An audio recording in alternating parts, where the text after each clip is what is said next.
분노한 군중들이 예수님을 죽이고자 하는 그런 장면이 나옵니다. 바로 예수님께서 자라나셨던 나사렛에서 있었던 일이었습니다. 여러분, 예수님은 우리가 살펴본 대로 세례를 받으시고 또 광야에서 시험을 받으신 이후에 본격적으로 가르침의 사역을 시작하셨습니다. 누가복음에 보면은 그 처음 지역이 갈릴리라는 것을 우리가 알 수 있습니다. 여러분, 갈릴리라는 말을 자주 들어보셨죠? 이 갈릴리는 이스라엘의 북쪽 지방인데요, 갈릴리 호수를 중심으로 약 200여 개의 마을이 있고 한 30여 개의 도시로 이루어진 지역이 갈릴리입니다. 여러분, 지금 혹시 지도가 나올지 모르겠는데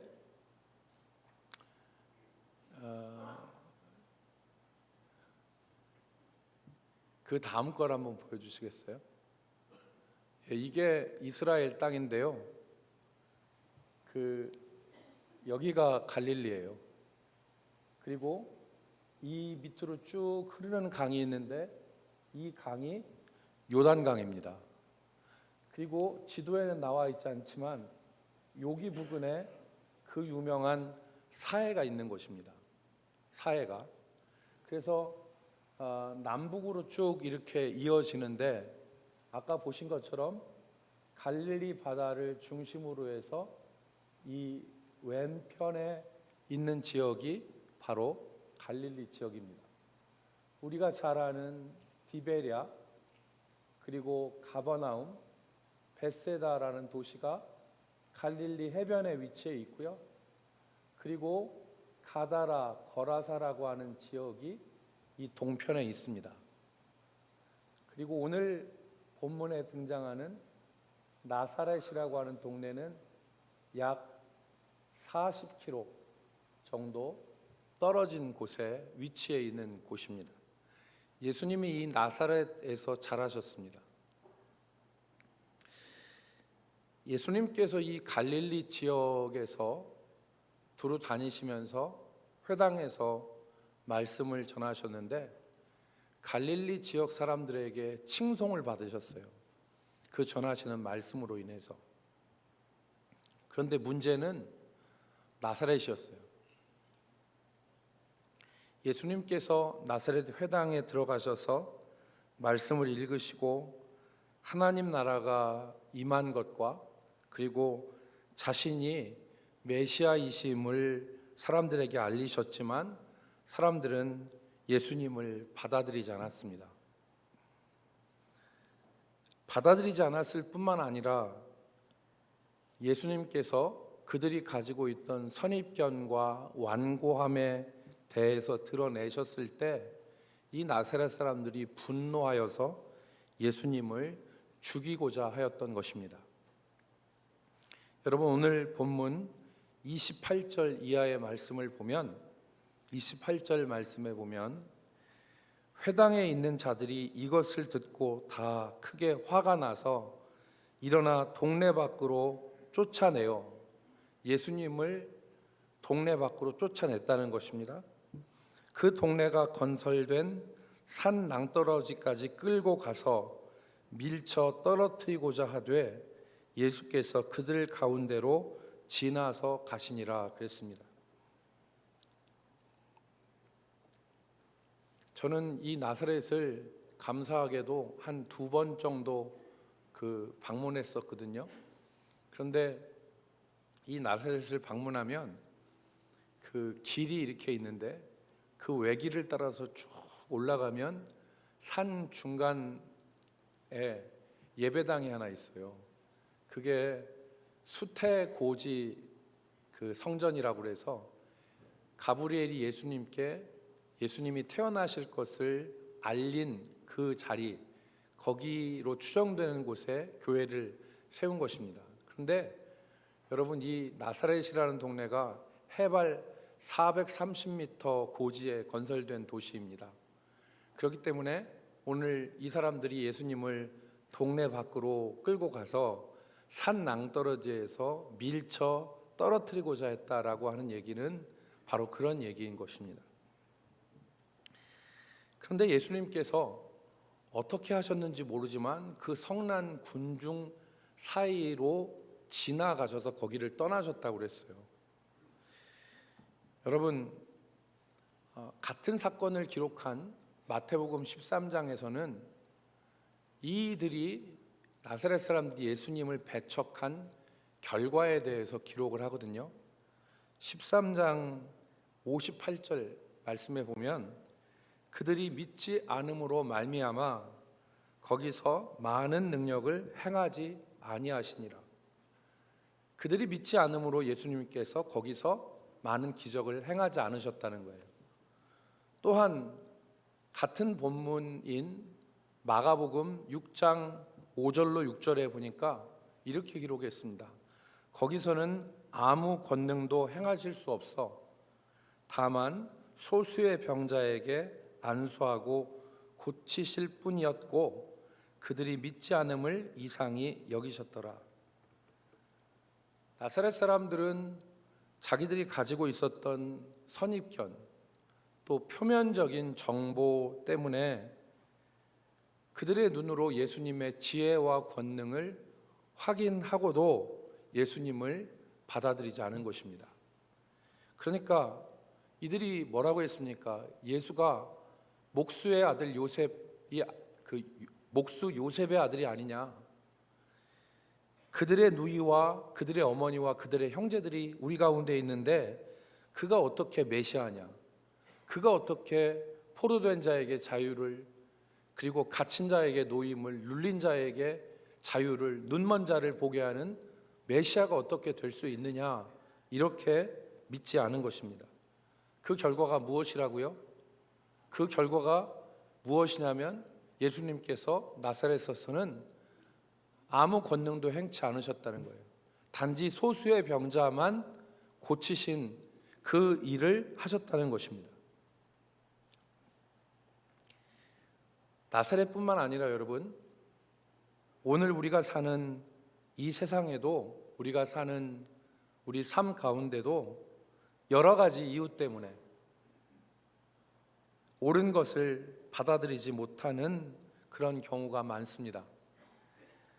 자기의 자존심 때문에 또 자기의 선입견 때문에 자기의 기존의 입장 때문에 자기가 지금까지 지속해온 행동 때문에 옳은 것임에도 불구하고 받아들이지 않고 거부하고 배척하는 경우가 적지 않습니다. 전에 제가 한 권 재미있게 읽었던 책이 있는데 책 제목이 이렇습니다.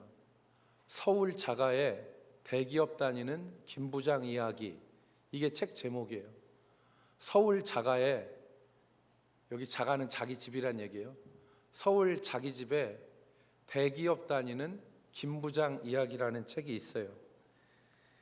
직장인들의 삶과 고민을 적나라하게 그렸다는 평을 받는 베스트셀러인데 여기 몇 사람의 주인공이 나옵니다. 대표 주인공이 바로 김 부장입니다. 김 부장. 이 김 부장은 자타가 공인하는 성공한 사람입니다. 대기업 부장이고 회사에서도 아주 잘 나가는 사람이었어요. 그런데 어느 날 이 김 부장이 지방 공장으로 발령이 나고 급기야 명예퇴직까지 당했습니다. 왜 그랬느냐? 왜 하루아침에 대기업 부장이고 잘 나가던 김 부장이 지방 공장으로 좌천되고 그리고 명퇴까지 하게 됐느냐? 김 부장이 지방으로 발령 나기 전에 상사인 상무가 김 부장에게 이런 조언을 했습니다. 어렵게 조언을 했는데 이렇게 조언했습니다. 자네는 너무 눈과 귀를 닫고 있어. 많이 보고 많이 듣고 그리고 그것들을 열린 마음으로 받아들이는 게 중요해. 스스로 후배나 선배의 얘기를 잘 듣는지 한번 생각해 봐. 조직이라는 건 잘 어우러진 샐러드 같아야 해. 샐러드에다가 콜라를 뿌리면 어떻게 되겠나? 콜라 맛 때문에 샐러드가 엉망이 되겠지. 김 부장, 자네가 콜라라는 생각은 해본 적이 없나? 김 부장에게 상무가 계속해서 말합니다. 나는 내가 모르는 게 있으면 개인적일 뿐 아니라 회사 업무도 상대가 대리든 사원이든 계약직이든 가리지 않고 물어봐. 김 부장 그거 알아? 회사 생활 오래 하면서 느낀 건데 말이야. 자신의 부족한 부분을 인정하고 배우려는 사람이냐, 남들보다 우월하다고 생각하는 사람이냐, 이 둘의 차이는 엄청난 거야. 배우려는 사람은 주변 사람들과 소통하는 과정에서 영향력이 커질 수밖에 없는 거야. 그런데 자신이 우월하다고 믿는 사람은 스스로를 고립시킬 뿐이야. 결국 혼자만 남는 거지. 이게 그 상무의 조언이었습니다. 김 부장은 자신이 잘난 사람이라고 믿고 다른 사람들의 말을 듣지 않고 다른 사람에게 배우려고 하지 않았던 사람입니다. 이 사람이 그렇게 해서 회사 생활 마지막에 좋지 않은 모습을 보였는데요. 이 사람이 퇴직하고 나서 인생에서 정말 큰 사고를 한번 더 쳐요. 그 큰 사고가 뭐냐면 사람들이 자기가 실패한 사람이 아니라는 것, 자기가 그래도 예전처럼 잘 나가는 사람이라는 것을 단기간에 사람들에게 보여주기 위해서 이 사람이 어떤 일을 하냐면 상가를 하나 구입합니다. 그래서 그 상가에서 매달 고정적인 임대료가 엄청나게 들어오는 상가를 하나 구입하는데 이게 기획부동산에서 하는 유령 건물이었어요. 그래서 퇴직금 전부를 거기다 다 몰아넣고 나중에 대책 안 쓰는 일을 하게 된 거죠. 자기 부인에게도 상의하지 않았습니다. 반면에 여러분, 이 책의 다른 주인공인 송 과장이라는 사람이 있는데 이 사람은 취업 전에 자살 시도를 했습니다.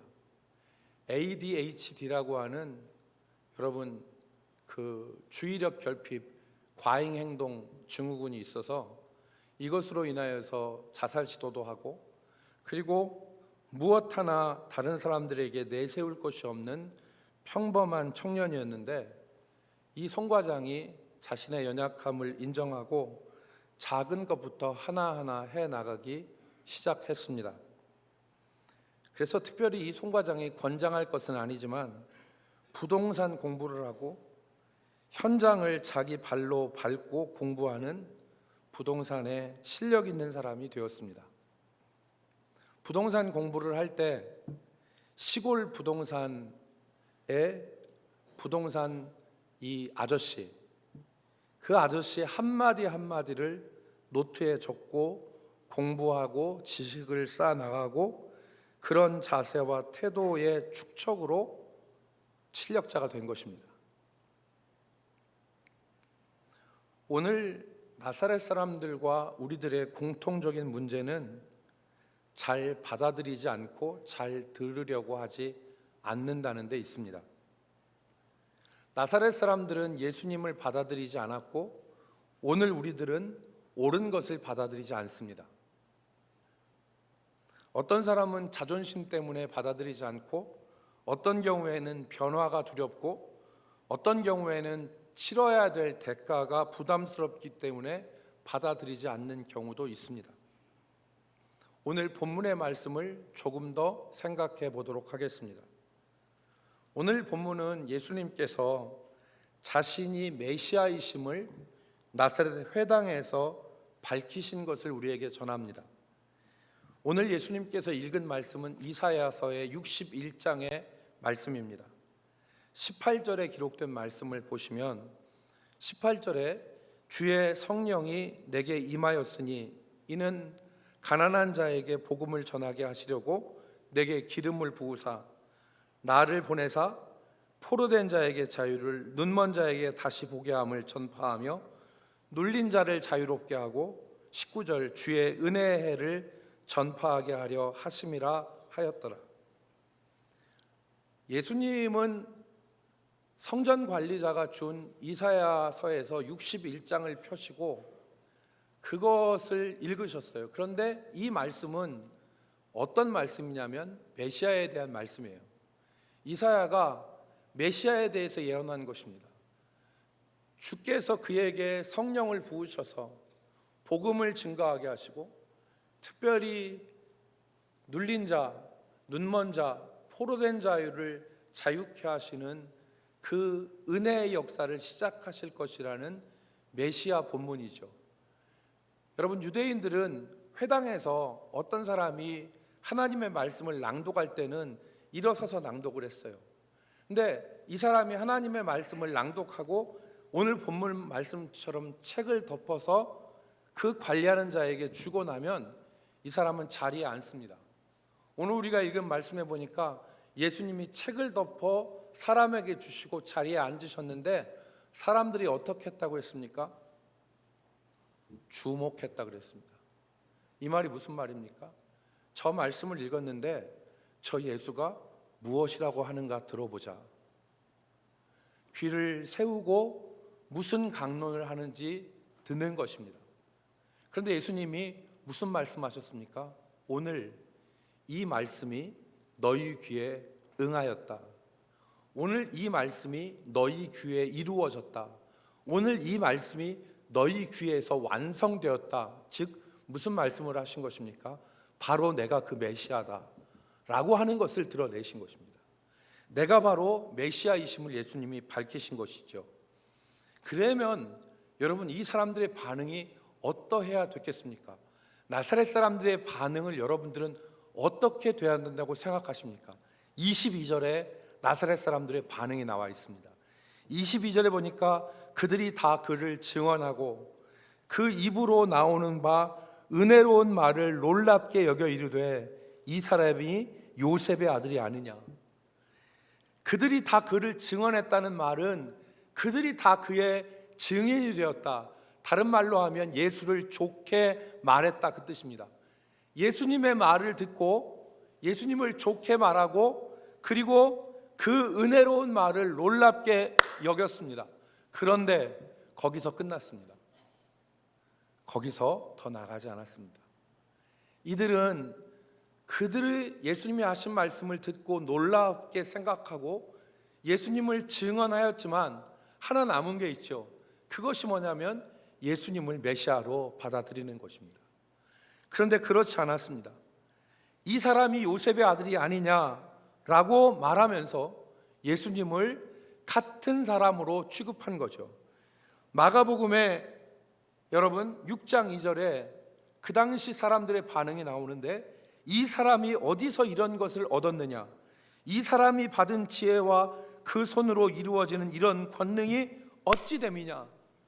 여러분 마태복음 13장 54절에 똑같이 또 한번 말씀하시죠.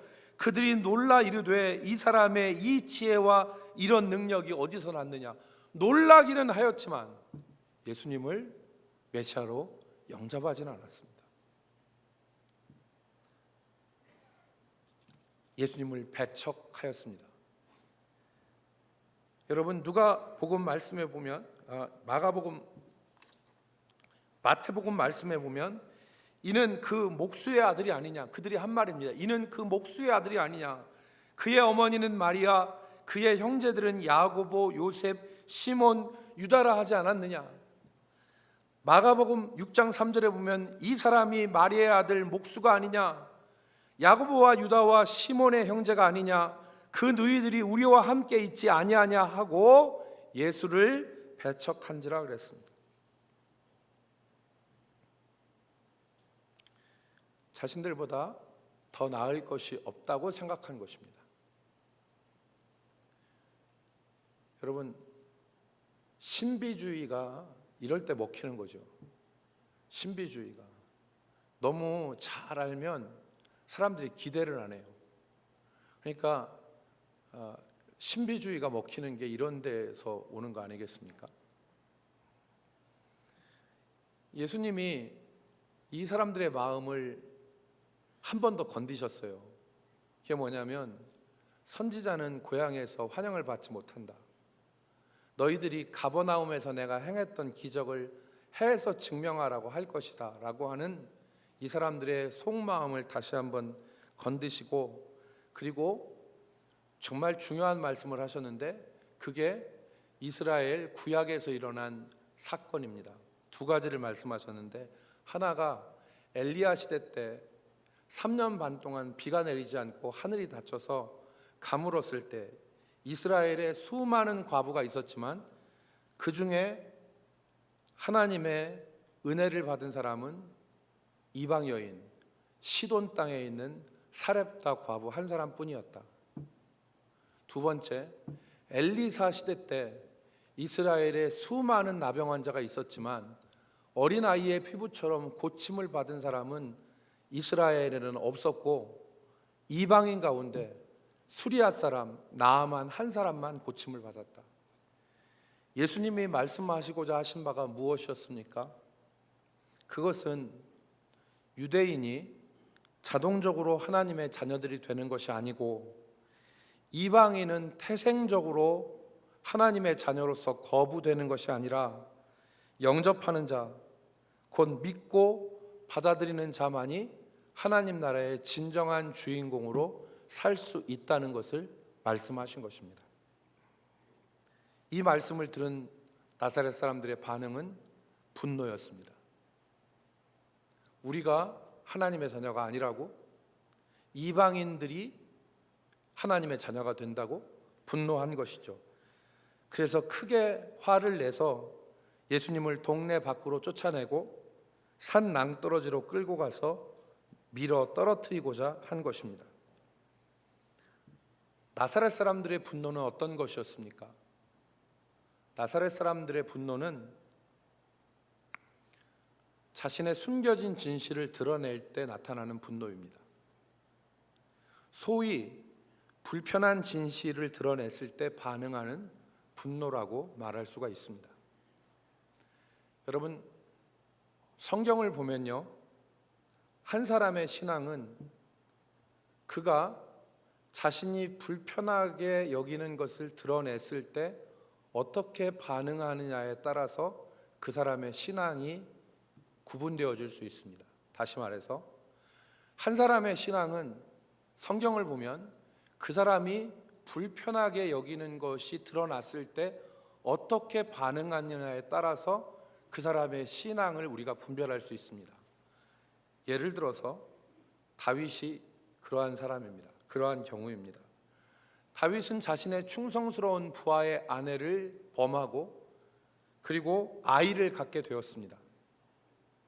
다윗은 자신의 범죄를 숨기기 위해서 은밀하게 여인의 남편을 전쟁터에서 죽이고 홀로 된 그 여자를 자기의 아내로 취하였습니다. 그렇게 살던 어느 날 한 선지자가 다윗에게 와서 다윗의 치부를 드러냈습니다. 그 사람이 당신입니다. 당신이 그 범죄자입니다. 마주하고 싶지 않은 진실이 선지자의 입술을 통해서 드러날 때 다윗은 그 선지자를 잡아 죽일 수 있는 왕으로 선 것이 아니라 엎드려 회개하는 죄인으로 성경에 나타나 있습니다. 저놈의 입을 막아라 라고 외치는 폭군이 아니라 내가 여호와께 범죄하였나이다 라고 회개하는 죄인의 모습으로 다윗이 드러나고 있습니다. 다른 한 사람을 우리는 창세기에서 볼 수 있는데 바로 가인입니다. 가인은 자기의 제사가 받아들여지지 않을 때 자기에게 나타나셔서 말씀하시는 여호와의 말씀을 거부했죠. 창세기 여러분 4장 6절 말씀에 여호와께서 가인에게 이르시되 내가 분하여 함은 어찌 됨이며 안색이 변함은 어찌 됨이냐. 그리고 4장 7절에 개역 개정판에서 분명하지 않은 개역 성경에 드러난 말로 이렇게 말씀하셨습니다. 죄의 소원은 있으나 너는 죄를 다스릴지니라. 하나님이 이렇게 말씀하셨는데 창세기 4장 8절에 보면 이 가인이 자기 동생을 들로 유인합니다. 그리고 들에서 자기 동생 아벨을 돌로 쳐 죽이죠. 인류 최초의 살인입니다.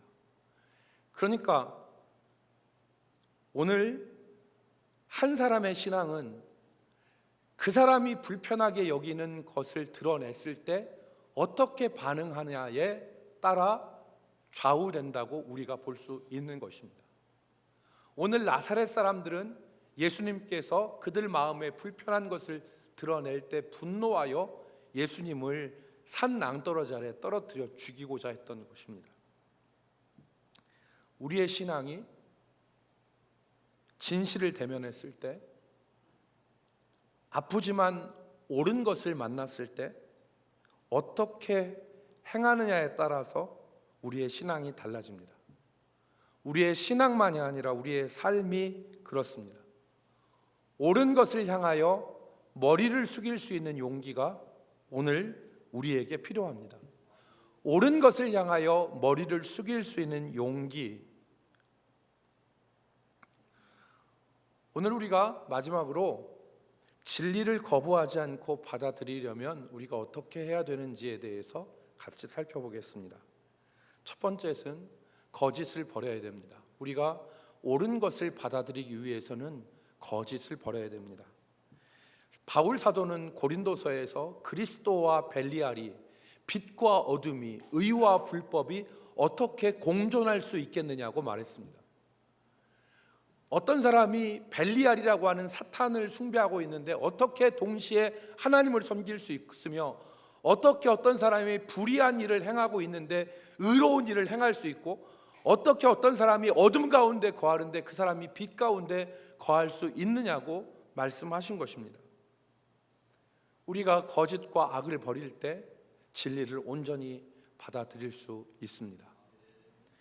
여러분, 잘 알려진 얘기이지만 아프리카 토박이 사냥꾼들은 원숭이 잡는 법을 압니다. 아프리카 토박이 사냥꾼들이 원숭이를 어떻게 잡냐면, 이 사냥꾼들이 나무에다가 여러분 구멍을 냅니다. 얼마나 구멍을 내냐면 원숭이 주먹이 들어가는 구멍을 냅니다. 그리고 그 안에다가 원숭이가 좋아하는 바나나나 오렌지 같은 것을 넣어둡니다. 그럼 원숭이가 그걸 알고 그 구멍에다가 손을 넣어서 바나나를 쥐고 오렌지를 잡습니다. 그런데 이것을 꺼내려고 하면 손이 빠지지 않죠. 그래서 자꾸 꺼내려고 해도 빠지지 않는데, 저 멀리서 사냥꾼이 와도 원숭이가 욕심 때문에 이걸 놓지 못해요. 그런데 이 사냥꾼이 어떻게 받느냐, 저 멀리 있는데 욕심 때문에 놓지 못해서 이 손에 쥔 오렌지나 바나나를 놓지 못할 때 저 멀리서 그물을 던져서 원숭이를 잡는다고 합니다. 우리가 거짓과 악을 쥐고 있는 한 진리를 받아들일 수 없습니다. 우리가 거짓되고 악한 것들을 버려야 됩니다. 그래서 요한계시록 18장에 주의 성령께서 주의 백성들에게 말씀하시죠. 내 백성아 거기서 나와라. 내 백성아 거기서 나와 그 죄에 참여하지 말고 그 받을 재앙들을 받지 말라 말씀하십니다. 내 백성아 거기서 나와 그 죄를 받지 말고, 성령께서 우리에게 하시는 말씀입니다.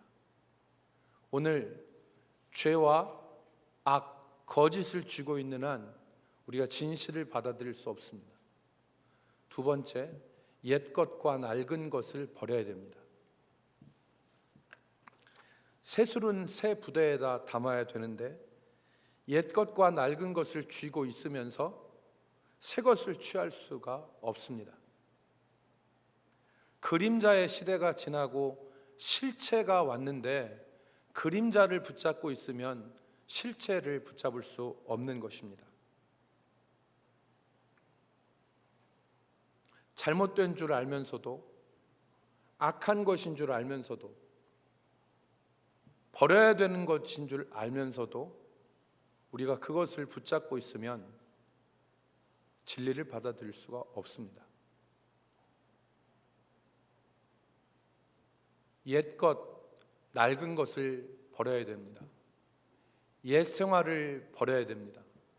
그리스도 안에서 옛 생활을 버리고 새 생활을 할 수 있는 우리 성도들이 되기를 주의 이름으로 축복합니다. 셋째는 진리에 적극적으로 순종해야 됩니다. 나사렛 사람들은 예수님의 지혜와 권능을 보고 놀라고 반기었지만, 그리고 그것이 진리임을 알았어도 그 진리에 순종하지 않았습니다. 진리는 내 생각에 맞는 것만 받아들이는 것이 아닙니다. 우리 교인들이 내 생각에 맞고 내 기분에 맞고 내 기호에 맞고 내가 하는 것에 익숙한 것만 받아들이려는 경향이 있습니다. 그게 아닙니다. 진리는 내가 불편하고 내가 좋아하지 않는 것이라 하더라도, 내게 익숙하지 않는 것이라 하더라도 그것이 진리라면 받아들여야 되는 것입니다. 80살 먹은 할아버지가 3살 먹은 손자에게 배울 수 있는 것은 그것이 옳기 때문에 그런 것입니다. 옳기 때문에 80살 먹은 할아버지가 3살 손자한테 배울 수 있는 것입니다. 지난주에 말씀을 나눈 수가성 사마리아 여인은 예수님을 만난 이후에 예수님을 용기 있게 받아들였습니다. 그는 예수님이 그리스도라는 사실을 알고 물동이를 버려두고 그가 지금까지 두려워해서 피했던 사람들이 있는 그 동네로 달려가서 내가 만난 사람이 그리스도다, 이렇게 전했습니다. 그때 어떤 역사가 일어났습니까? 그녀뿐만 아니라, 그녀는 구원받고 그녀뿐만 아니라 그 사마리아 이방인들이 구원받는 놀라운 역사가 일어나지 않았습니까? 진리에 순종하면 역사가 일어납니다. 여러분, 불편하고 어렵고 힘들지만 옳은 것을 옳은 것으로 인정하고 진리를 받아들이면 역사가 일어납니다. 예수님께서 진리를 알지니 진리가 너희를 자유케 하리라 요한복음에서 말씀하셨는데, 이 말씀을 앞에 있는 문장을, 앞에 있는 말씀을 함께 더불어 읽으면 이렇게 됩니다. 요한복음 8장 31절, 너희가 내 말에 거하면 참 내 제자가 되고, 너희가 내 말 진리에 거하면 참 내 제자가 되고, 진리를 알지니 진리가 너희를 자유케 하리라. 오늘 진리인 줄 알고 불편하고 힘들고 거북하고 익숙하지 않아도 진리를 받아들이면 하나님의 역사를 경험하게 되는 것입니다.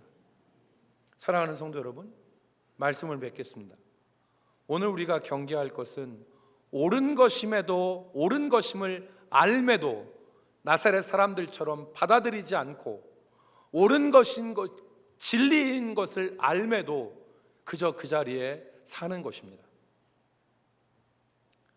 오늘 우리 모두에게는 옳은 것에 머리를 숙일 수 있는 용기, 불편하고 힘들고 거북하고 익숙하지 않아도 그것이 진리라면 아멘함으로 받아들여서 하나님의 역사를 바라보고 그 진리 가운데 자유케 되어지는 우리 삶을 우리가 소원해야 되는 것입니다.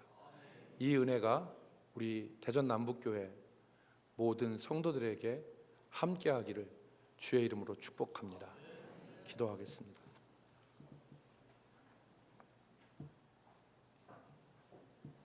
거룩하신 하나님,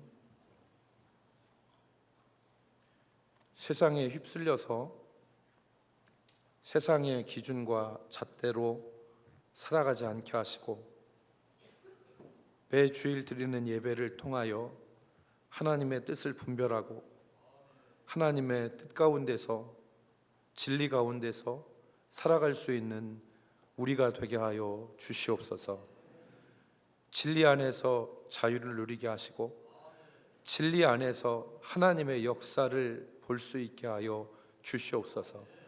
그래서 우리가 이 땅의 삶을 다 마치고 주의 나라로 걸어갈 때에 우리의 지나온 날들이 우리가 선한 싸움을 싸우고 믿음을 지키고 달려갈 길을 마쳤다고 하는 신앙의 고백이 되게 하여 주옵소서. 한 주간의 삶에도 주께서 은혜를 베풀어 주시고 우리 성도들을 붙잡아 주실 것을 원하옵고 예수님 존귀하신 이름으로 기도 올리옵나이다.